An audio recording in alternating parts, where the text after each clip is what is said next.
Choo! Coming to you live from Cape Town, South Africa. This is Gray, and this is the Gray F Podcast. This is a show for Type A personalities. And today we have another exciting guest as usual by the name of Susan Bennett. Susan is the real person behind the original voice of Siri. You know Siri? An intelligent voiceover assistant on Apple devices, whether it's iOS or Mac OS. So whether you're using an Apple laptop, iPhone, blah, blah, blah, you definitely have Siri, and you probably have used it. Siri, how many meetings do I have for next week? Okay, great. I found 10 meetings for the next week. So yeah, Susan is known for that project, being the original voice of Siri. And besides that, she has done other things. Since she's a voiceover artist, she has worked with Coca-Cola, Discovery Channel, McDonald's, Delta Airlines, USA Today, Cartoon Network, among other brands. And with that, let's jump into this. Just remember to subscribe to the Grey F Podcast. You can do it through my website, which is greyjabesi.com. That's greyjabesi.com. You can also do it on SoundCloud, do a repost over there, on iTunes, on your podcast app, on TuneIn. Man, we're all over the place. You know, you just do what works for you without wasting your time. Let's jump into this podcast with Susan. So before we get into anything else, maybe just confirm that you're Siri, because nobody can see you, as this is an audio podcast only. All right. Hello there. I am Susan Bennett. I am the original voice of Siri. Perfect. How many times do you have to do that when you meet people on the streets? Well, because my speaking voice sounds so different from Siri, no one really, I don't have to deal with that.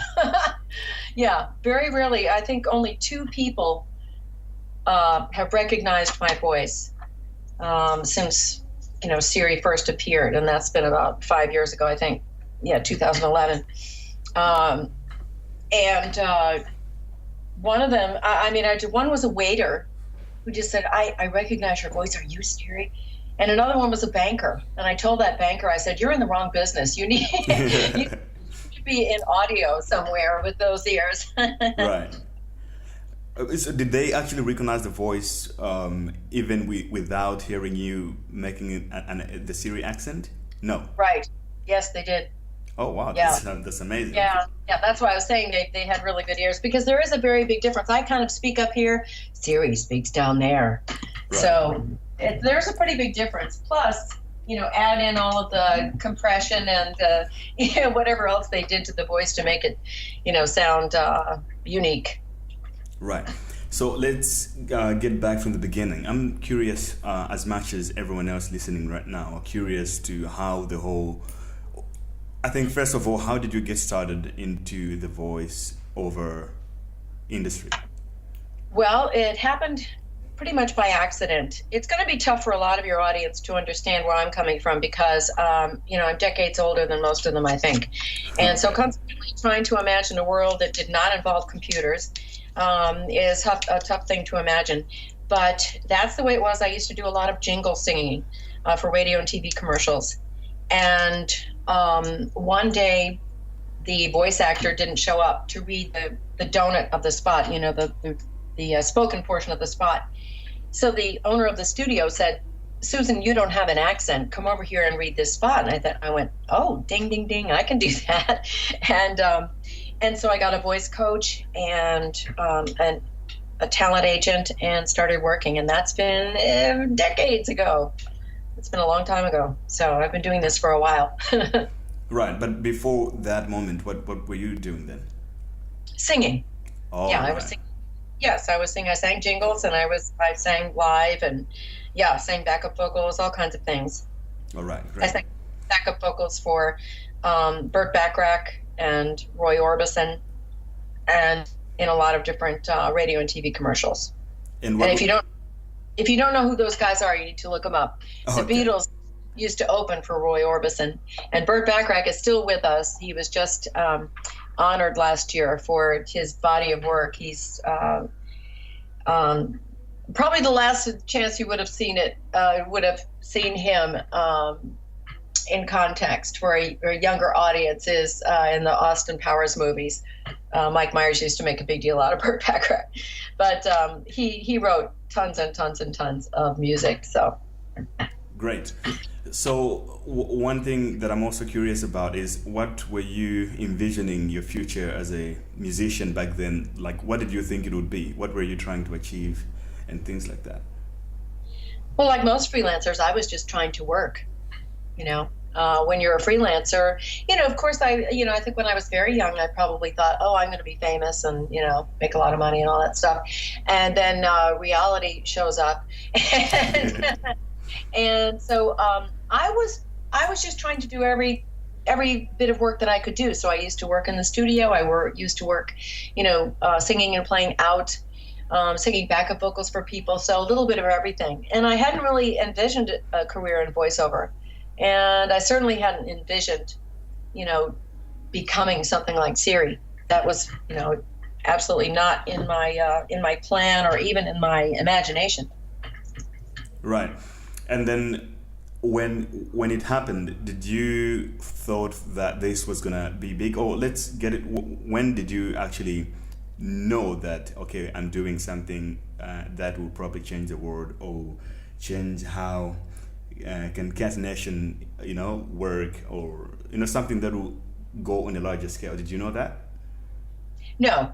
And I have been in touch with some of the other original Siri voices, and we all had the same experience. We kind of, the recordings were done at a time that we could not, you know, not being techie, you know, maestros, we really didn't have any idea how this was going to be used.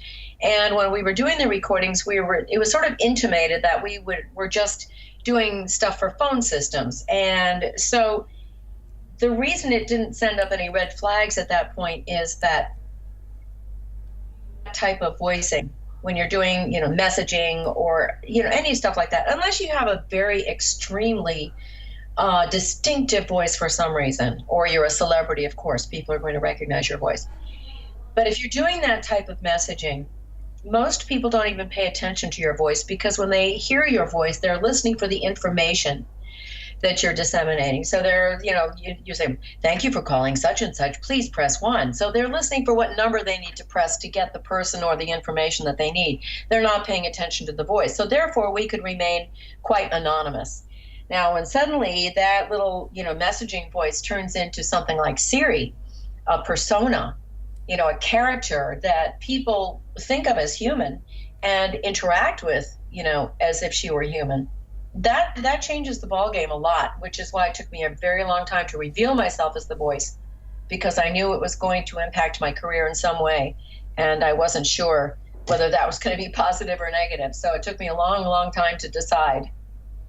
Right. And back then, where you were doing this, did you had a number of cast that were casted for the voice, or it was just you? And how did you get involved with the whole project? I don't know. I worked through a company that I did a lot of messaging for, and these new scripts came up, and, you know, we had to sign papers and stuff, and it was explained to us, oh, they're just going to use your voice in, you know, for phone systems and stuff, and so I don't think at that point, even the local company that I was working through at that time, I don't think they even knew where this thing was going. But of course, the people who had been working on Siri and other type of virtual assistants had been working on this for many, many, many years. And I think the reason that Siri became such a big deal is because she was the first. She was the first, you know, digital voice that concatenated voice that sounded human, and you could interact with her, and that's why she became such a big deal. And people still, you know, are thrilled about Siri these days. Right. And then one thing that I'm really fascinated to know is, based on how Siri is, based on how it sounds, I think that it's, you know, those phrases or sentences that she says are not really recorded as they're said. I think they're combined together, like technically to make a sentence together.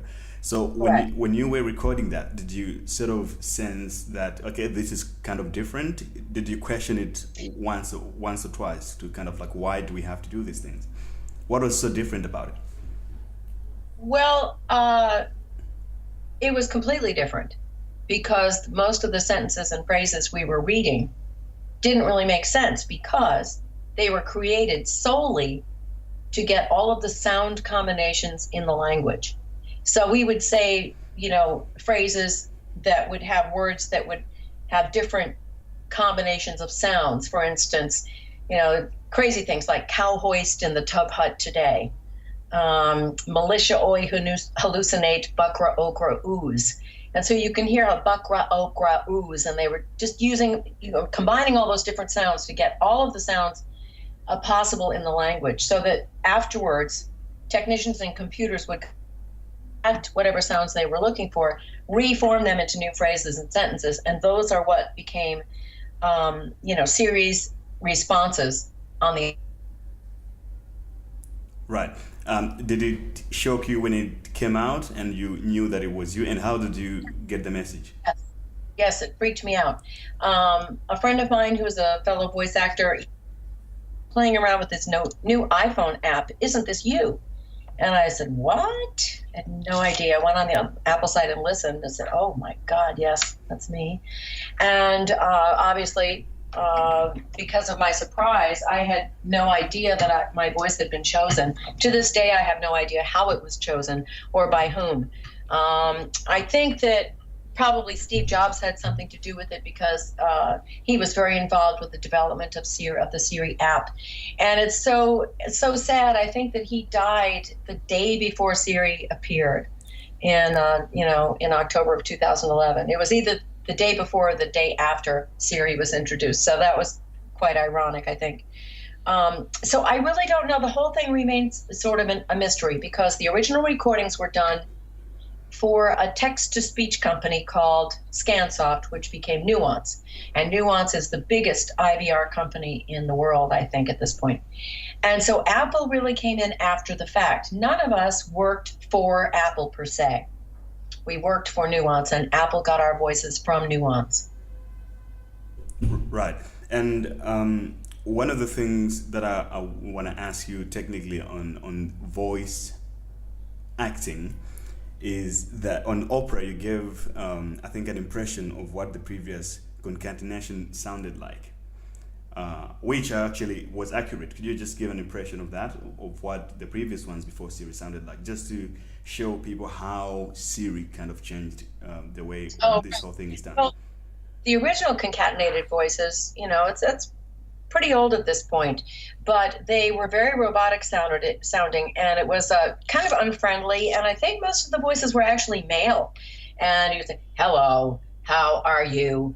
I am fine, And so to smooth that out and make it sound like a human voice is really pretty extraordinary. And you'll notice that if you're old enough to have had the original Siri and you hear the Siri voice now, she responds a lot quicker.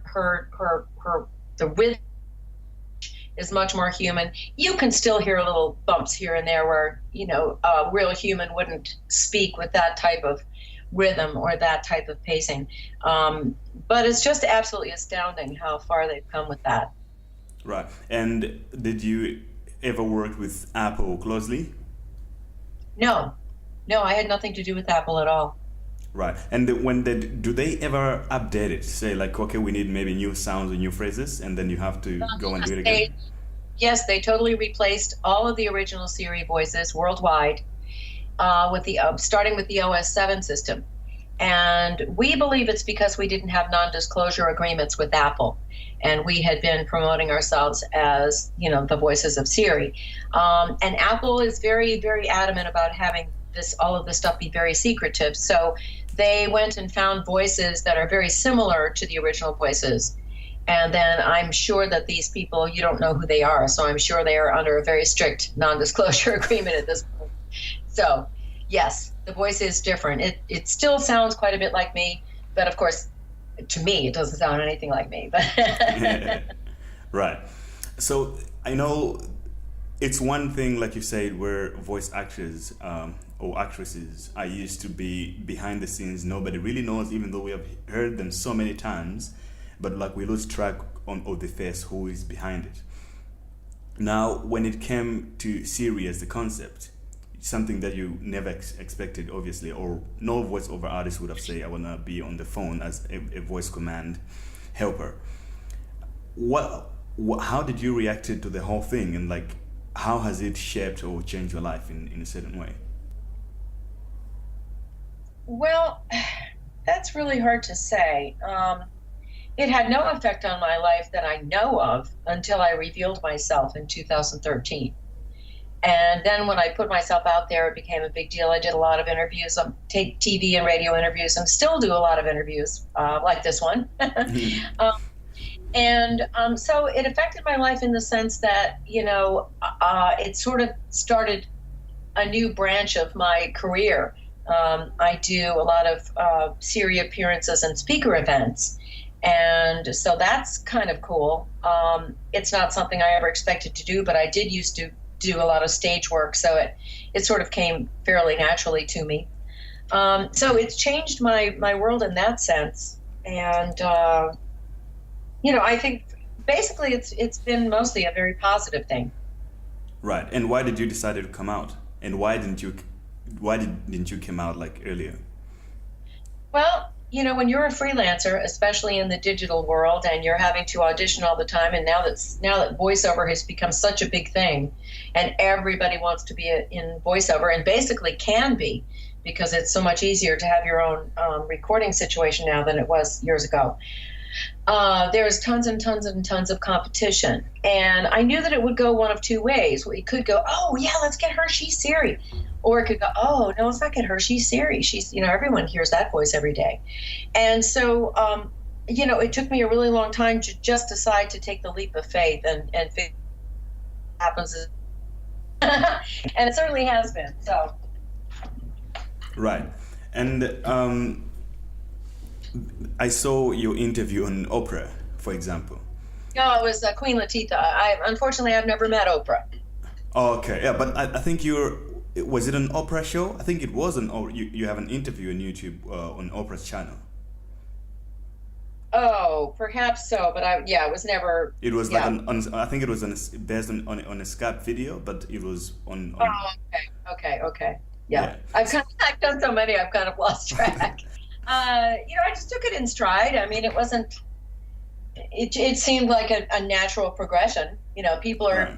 Siri is really a game changer in the technology industry, and so it makes perfect sense that people are interested, and people are still fascinated, and a lot of people still don't know that there's a real human behind the voice. So that's kind of an interesting aspect. Right, and then in the voiceover industry. How has it changed since you started, and where do you think it will kind of change in the future? Because obviously this kind of thing wasn't there before as much. And right. So which other channels do you think it will be more applicable? Well, the voiceover industry has absolutely revolutionized since I began, because when I began, we would do auditions by going to the agent's office, and the client would have interaction with the agent and ask them questions. The talent would be able to interact with the client sometimes, and you could sort of be your own advocate.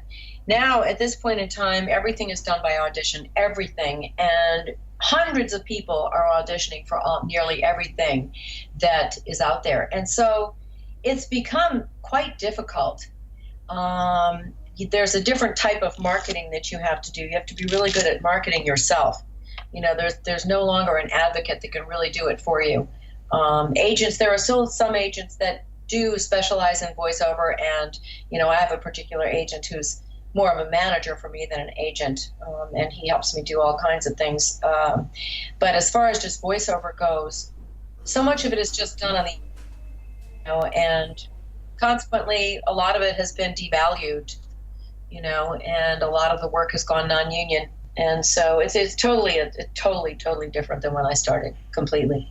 So, and how did you react, or how quick did you react to the transition of saying, okay, now you have to, be a self marketer, or, to advertise or present yourself online, have websites, which obviously wasn't there before. How did you react to the whole change? Well, I really, don't like that aspect of it because I am not a good salesperson or marketer. I'm a much more of an introvert. I'm the kind of person that, give me a task and boom, I'm there on it right away. But as far as trying to promote myself personally, that's a very hard thing for me to do. I'm on the web and I've got websites and I've got 1.5 million Twitter followers and that kind of thing. And I do it as best I can. But, it's a hard thing for a person like myself who, I didn't grow up with that stuff. And so all of it is like a huge learning curve. And so, basically I do the best I can do considering the personality I have. And I do depend a lot on my agents. But basically you do pretty well, I think, your whole brand online with the Siri thing kind of works. Maybe you're a better marketer, you just don't know it. Well, maybe. I don't know. Right. And one thing for some listeners who might be in the voiceover industry as much right now, what are the things that you can say they should pay attention on at the moment since the change that you have probably seen or you can sort of anticipate that other people might not know yet? Well, the basics are still important, as far as worrying about social media or promotion or something like that. That's a totally different thing from having the skill. And I think a lot of people don't realize that there's a skill. Basically, doing voiceover is voice acting.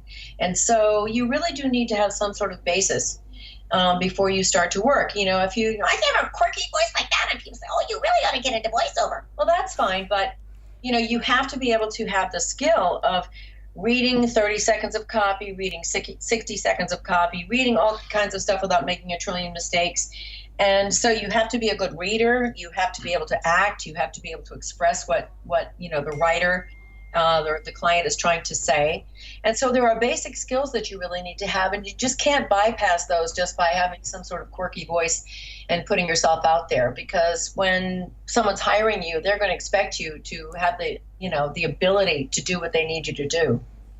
Right. And could you give me a kind of an example of what, because I saw in one of your interviews, it was really good. I think on your TED Talk, you gave an example of what like a bank agent would sound like, and I think the other one was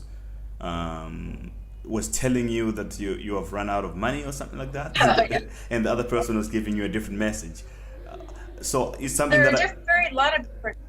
Yeah, I never paid attention to that, but like since I watched that, I was like, okay, yeah, that's actually true. Well, there are a lot of different aspects to voice work. And there seem to be two different groups. One is the announcers, the people that really have beautiful speaking voices and very articulate, and they read the news and they do promos and things like that. And then you have the actors who are, they can do accents, they can do funny voices, and they can do just the guy next door and all these different things that you would find in radio and TV commercials, things like that. Sometimes, there are plenty of people who are able to do both. But for the most part, those seem to be the two different groups. There are a lot of different aspects. As I said, there are some people in career doing nothing but reading messaging, reading narrations, things that people, the general population isn't even aware of. For people and things like that. There's a lot of work that isn't necessarily what might be termed the bling work, getting out there and doing crazy stuff or being the voice of some famous toy or something like that. But there are a lot of different aspects of the voiceover business. And most people that think they want to get into it, it's like, I can do a really crazy voice. It's like, well, good for you. But guess what? 99% of the work is not crazy voices. Now, certainly if you want to get into animation, the more crazy voices you have, the better. But there are a lot of different aspects to it, and that's why I always recommend to people that they take, acting classes, improv classes, anything that's going to help them, sharpen their ability to express themselves or express what the client's trying to say with their voices. Right. And what other jobs or projects have you worked on in the last few years? And also, have you ever lied using your voice over the phone? Have I ever lied? Yeah, with your voice over the phone. To Not pretend to be a different person. not intentionally. I do some so I don't know if some of the information I've been disseminating is actually true. So no, not intentionally. I've not lied. Right, but what other projects have you worked on? Well, most of the projects that I have done in recent years have either been, Siri voices or Siri-like voices. I've had, some cool opportunities being on a Mariah Carey Christmas special, as the Siri voice, and I've had some commercials with the Siri voice, that sort of thing. But mostly. I'm a pretty good technical reader, and so I end up reading a lot of, narrations and that kind of stuff. As I said, the kind of things that are sort of behind the scenes that you wouldn't hear. Right, but did you always wanted to be a voiceover artist? No, I thought I just wanted to be a singer and a musician. I kind of got into it by accident and discovered I loved it. I discovered it was just really fun. And the thing that was most fun, though, that I miss now in the digital age is that we all used to, if you had a radio or TV spot that involved a lot of different talent, we'd all be in the studio together. And that was so cool because there's really no replacing that spontaneity and the energy that you have working with other people. And so now most of us are just, sitting at home, our jammies and our in our own little recording booths, and then the engineers put it together at the end. So it's very, very different. And I really loved the old aspect of having, the talent together, working together. And going to the economic part of it, which days are more profitable, like previously in the previous years or now? Oh yeah, there's no question.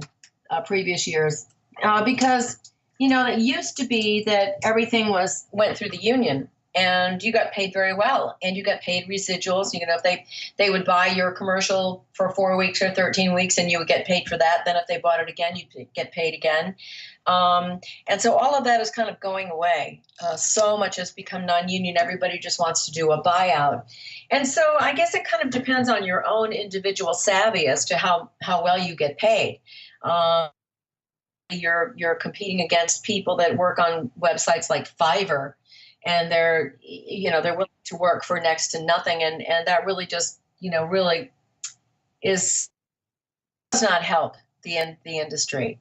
And so that, but on the other hand, you can say, well, it used to be this way, and boy, that was really great, and that was good. It should be like that. Okay, maybe that's true, but that's not the way it is now. And so what you have to do is adapt, and you have to accept the way the business is now and figure out a way to make it work for you. So it's the onus is on the talent. The onus is on the individual person to do their thing and get it out there. Right. And then, for the average person, it seems like it's harder for us to kind of tell the professional, I think consciously tell the professional voiceover to like somebody who just did it over Fiverr or something. But what are the technical aspects or differences that actually differentiate the two?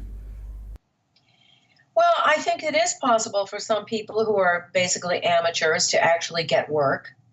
If they have good instincts and they have good timing, if they read well just naturally, and they can, embrace a character and express a character, a lot of people can do that just instinctively. And so it's not to say that, there aren't people out there that could just jump into a commercial and be, hey, I could be the guy next door, or whatever. And, but, the type of work that is consistent requires you to be able to read well and to be able to read well without making a lot of mistakes, because, if it takes you a bunch of time is money for clients. And so, you get into the technical things, like you're not going to get the guy, the amateur is not going to be able to go in and read a technical medical, treatise. It's not. And so, it requires skills. And for me, you know, the more skills, the better. The more you know, and the better you are, the more diversified you can be, the better chance you have of getting work. So. Right. And looking in the future, like what do you see yourself doing? What kind of projects? And I mean, what do you think? I mean, you're doing speaking engagements these days as well. Yes. But what do you look at doing in the next, say, 10 years or so? Well, that's really hard to say. I've been very fortunate to make a living doing what I love. Just, playing music, singing, doing voice work, speaker events. And I would just like to keep doing more of that as long as I possibly can. I don't have any particular project in mind. I've always wanted to be a cartoon voice, but that's a difficult thing. There's a fabulous group of wonderful voices in Los Angeles that have a lot of that work tied up already.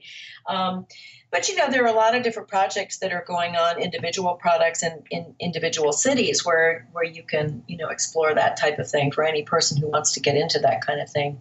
I think you just have to be really savvy and stay on the look on the web and find things for yourself to do. And for me personally, I just love every aspect of what I'm doing. I would like to do more of it though.